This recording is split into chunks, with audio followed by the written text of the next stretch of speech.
Hello! Today I'll be talking to you about how toaster ovens work.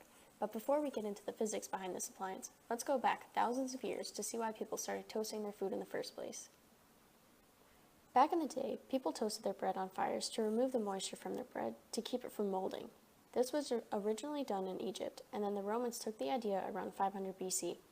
Later on, around 44 AD, the Romans shared the idea with Great Britain, and from there the concept of toasting bread spread across the globe.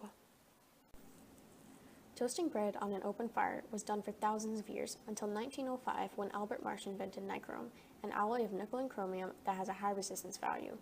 A high resistance value is like increasing the friction of a path, making it more difficult for things to move through it. Here, you can see how in a low resistance wire, electrons can move easily because there is little to no friction. But as the resistance increases, so does the friction, and the difficulty for the electrons to move. This friction generates heat as electrons collide with the wire and other electrons as they travel. This heating tendency made chromium very popular for heating appliances. Looking closer, when a toaster oven is off, an electrical circuit like this one is incomplete and electrons cannot flow through the wire. But when it is turned on, a switch moves to complete the loop, allowing electricity to flow through the nichrome wire. As the electricity flows, the high-resistance wire heats up and the inside of the oven heats up with it.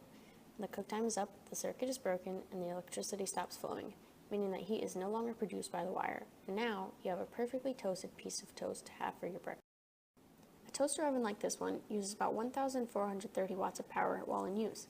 If it is used for 3 minutes at a time, then it uses 257,400 joules of energy to toast your bread.